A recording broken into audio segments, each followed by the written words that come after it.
Todos nós sabemos que os fungos estão em toda parte. Eles são verdadeiros pilares do equilíbrio da natureza. Os fungos ajudam a reciclar nutrientes, mantêm o solo fértil, defendem plantações de ameaças e ainda oferecem contribuições essenciais para a medicina. Hoje, iremos focar especificadamente nos fungos vilões que estão relacionados à alimentação. Primeiramente, gostaríamos de dar um bom dia a todos que estão assistindo esse vídeo. O grupo é composto por Elisa e Tainá, e a presente apresentação faz parte da disciplina de microbiologia ministrada pelo professor André. Os mofos podem ser classificados em 3 grupos principais, de acordo com seus efeitos sobre a saúde humana. O primeiro grupo corresponde aos mofos alergênicos, que são responsáveis por desencadear reações alérgicas e problemas respiratórios. Esses fungos são especialmente prejudiciais para pessoas com asma, alergia ou com o sistema imunológico comprometido. O segundo grupo é formado pelos mofos patogênicos, que são capazes de causar infecções em seres humanos, principalmente em indivíduos com baixa imunidade. Por fim, temos os mofos toxigênicos, considerados os mais perigosos. Eles produzem micotoxinas, substâncias químicas altamente tóxicas, que podem causar sérios danos à saúde quando inaladas ou ingeridas. Na alimentação, os chamados fungos vilões são, na verdade, esses mofos toxigênicos. A sua presença representa um risco significativo à saúde humana e animal, além de comprometer a segurança alimentar. Mas o que são as micotoxinas, afinal? As micotoxinas são substâncias tóxicas produzidas por fungos que oferecem vantagem ecológica aos micro-organismos, como serem resistentes a calor e processos industriais. As micotoxinas diferem entre si em aspectos como estrutura química, polaridade, volatilidade e propriedades térmicas. Dentre as principais micotoxinas estão as aflatoxinas, a ocratoxina A, também conhecida como OTA, as fumosinas, a zearalenona, os tricotecenos e a patulina. Esses fungos podem crescer em diferentes alimentos, especialmente em cereais, frutas secas, nozes e especiarias. A contaminação pode ocorrer tanto antes quanto depois da colheita, dependendo das condições de armazenamento, umidade e temperatura. Antes de compreender as diferentes micotoxinas e os fungos que as produzem, é fundamental entender os fatores que determinam o risco de contaminação. A atividade de água, por exemplo, é um dos elementos mais importantes. Muitos fungos filamentosos começam a crescer e produzir toxinas quando há a umidade elevada. A temperatura também exerce um papel decisivo. Em geral, os fungos de interesse alimentar se desenvolvem melhor em climas quentes a temperados. Outro fator é o pH. Os fungos conseguem crescer em uma ampla faixa de pH, normalmente entre ácido e neutro. Em alimentos, o pH normalmente é menos limitante do que a água e a temperatura. O ambiente e o manejo também são determinantes. Danos mecânicos aos grãos, presença de insetos, estresse hídrico da planta, secagem inadequada e armazenamento sem ventilação são fatores que amplificam a colonização e a produção de toxinas. Agora que entendemos o que são as micotoxinas e como elas se desenvolvem no geral, vamos conhecer alguns dos principais tipos. Vamos começar pelas aflatoxinas, que são micotoxinas altamente tóxicas produzidas por Aspergillus flavus e Aspergillus parasiticus. As aflatoxinas afetam alimentos como amendoim, milho, castanhas, oleaginosas e especiarias, podendo contaminar também o leite de animais expostos. Podem causar aflatoxicose aguda a curto prazo, que são náuseas, vômitos e lesões hepáticas, e em longo prazo podem causar câncer e imunossupressão. Entre os métodos de detecção de aflatoxinas estão algumas técnicas cromatográficas como HPLC e LC-MS. Essas técnicas permitem quantificação precisa das aflatoxinas em alimentos e produtos de origem animal. Uma outra alternativa de método de detecção de aflatoxina são os imunoensaios, como o ELISA. Eles baseiam-se na reação específica entre antígenos e anticorpos, oferecendo detecção rápida e relativamente simples. Nas nossas pesquisas realizadas para fazer esse trabalho, a micotoxina que nós encontramos mais artigos científicos e estudos foi a aflatoxina. E nesses estudos encontrados haviam estratégias de controle das aflatoxinas. Dentre essas estratégias, há o uso de adsorventes em rações animais, degradação enzimática e desintoxicação microbiana. Também há estudos sobre o uso de compostos naturais, como óleos essenciais e polifenóis. E um estudo que chamou bastante atenção foi um publicado em 2020, que mostrou que o óleo essencial de alecrim tem forte ação antifúngica contra o Aspergillus flavus. No estudo, foi utilizada uma concentração de 25 microlitros por litro de óleo essencial e essa concentração foi capaz de inibir 90% do crescimento do fungo, graças a compostos como o cineol, a cânfora e o beta-pineno, ou seja, o alecrim pode ser um aliado natural na prevenção das aflatoxinas. Agora, vamos falar um pouco sobre a ocratoxina A, também conhecida como OTA. Essa micotoxina é produzida por Aspergillus ocraceus e Penicillium verrucum. Gente, eu não sei pronunciar esses nomes científicos, se tiver errado me perdoem. Essa micotoxina contamina alimentos como cereais, café, cacau, frutas secas, vinho, cerveja e especiarias durante o armazenamento, principalmente em condições de calor e de umidade elevadas. A OTA apresenta um risco significativo à saúde, sendo seu principal alvo os rins, onde causa nefrotoxicidade, além de poder afetar o fígado, o sistema imunológico, o sistema nervoso e o desenvolvimento fetal. Outra micotoxina é a patulina, produzida por Penicillium expansum. A patulina é comumente encontrada em maçãs deterioradas, sucos de maçã e também em outras frutas, grãos e alimentos morfados. Sua principal via de exposição humana ocorre pelo consumo de produtos derivados de frutas contaminadas, especialmente quando são utilizadas maçãs com partes podres. Provoca sintomas como náuseas, vômitos e distúrbios gastrointestinais. O controle dessa micotoxina depende do manejo pós-colheita, com seleção adequada, refrigeração e descartes de frutas deterioradas. Agora vamos falar um pouco sobre os fungos Fusarium. Os fungos Fusarium são comuns no solo e produzem uma variedade de toxinas diferentes, como fumosinas, zearalenona e tricotecinos. A formação dessas toxinas ocorre em uma variedade de diferentes culturas de cereais. As fumosinas causam toxicidade crônica e distúrbios neurológicos. A zearalenona, por sua vez, tem ação estrogênica e afeta a reprodução.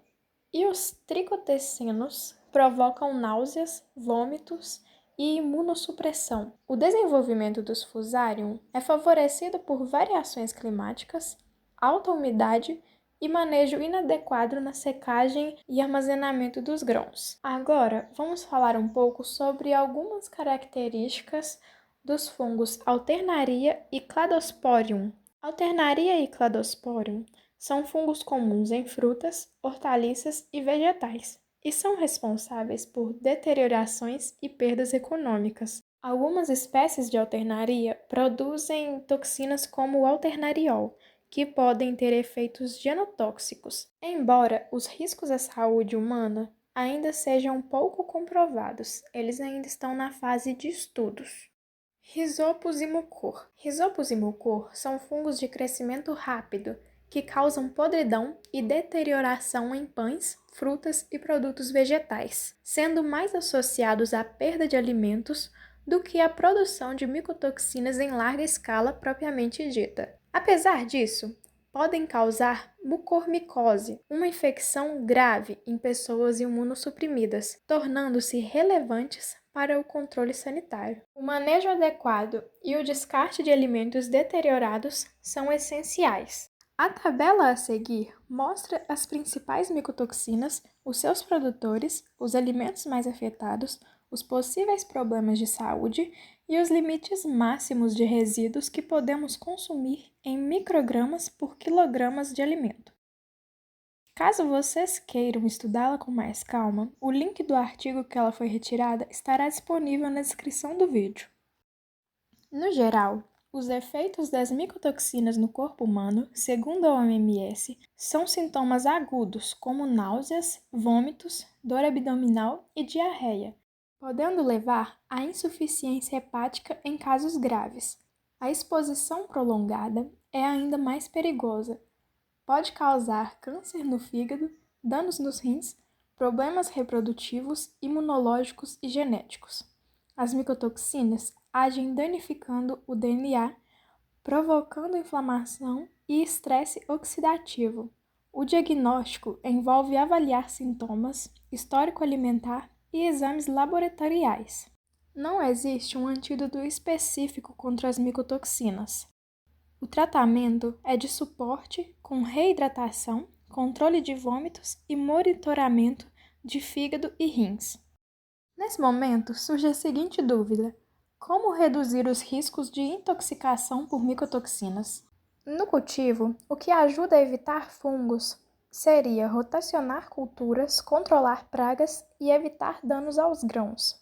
Após a colheita, deve-se secar, limpar e armazenar os grãos em local seco e ventilado. Processos como moagem, fermentação e nixtamalização reduzem parcialmente as toxinas, mas não as eliminam. O cozimento doméstico também não é suficiente, pois muitas toxinas resistem ao calor.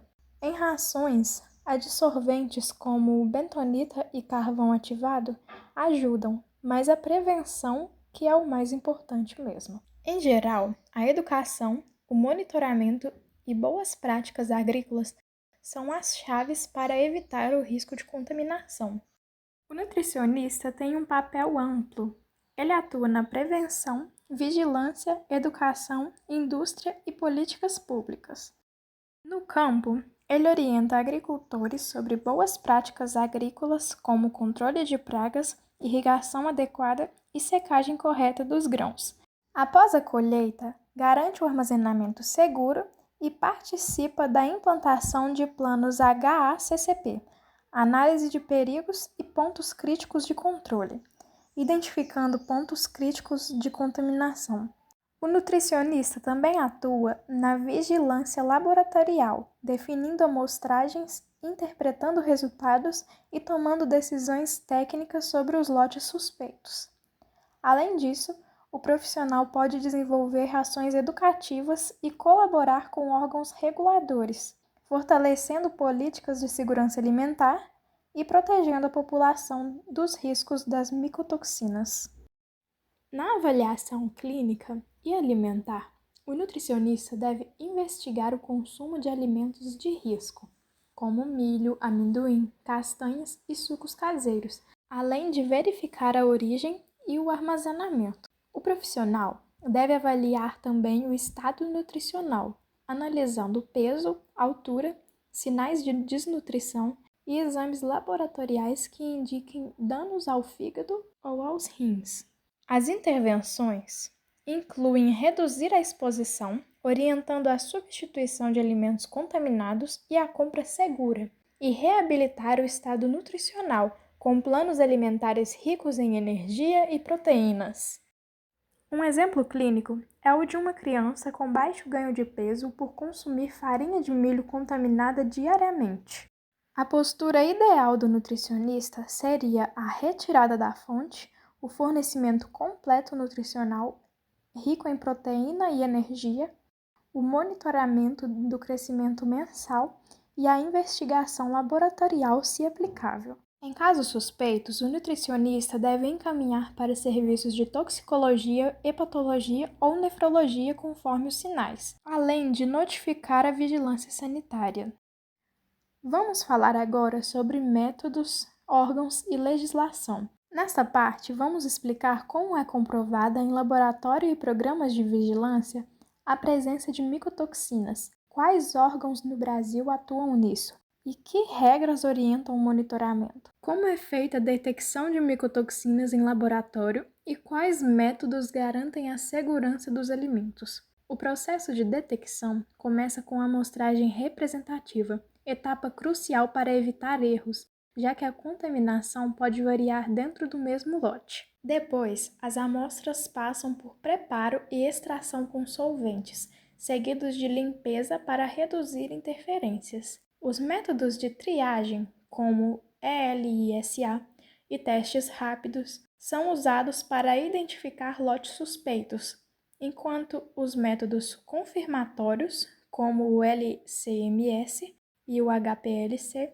fazem a quantificação precisa exigida por normas oficiais. Programas de vigilância como o PROMAC da Anvisa seguem esse fluxo: coleta, triagem, confirmação laboratorial e ação regulatória quando há excesso. Essas análises asseguram alimentos mais seguros e ajudam o nutricionista a interpretar laudos com confiança.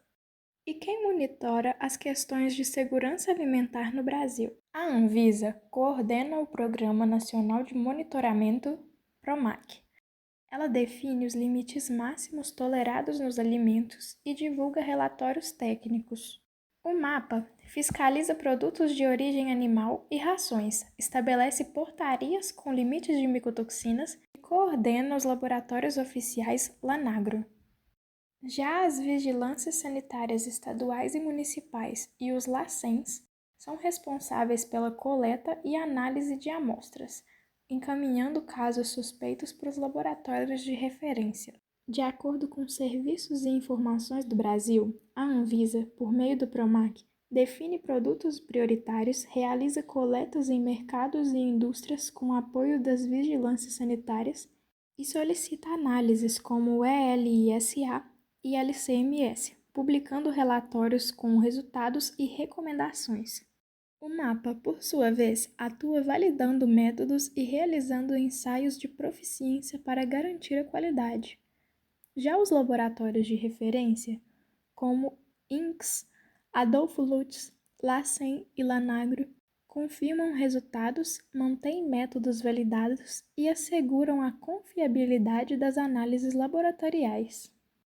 A RDC número 722 de 2022 da Anvisa, a legislação mais recente encontrada, estabelece limites máximos tolerados de micotoxinas em alimentos para humanos, os métodos de análise e critérios de avaliação. Padrões internacionais como o Codex JSFA, regulações da UEFDA, servem de referência técnica para o comércio e para estabelecer os limites máximos tolerados nacionais. Ao longo desta apresentação, entendemos que os fungos, embora essenciais ao equilíbrio ecológico, tornam-se vilões quando produzem micotoxinas que comprometem alimentos e saúde humana. Invisíveis e resistentes a processos comuns, essas toxinas exigem conhecimento sobre sua origem, efeitos e condições de desenvolvimento.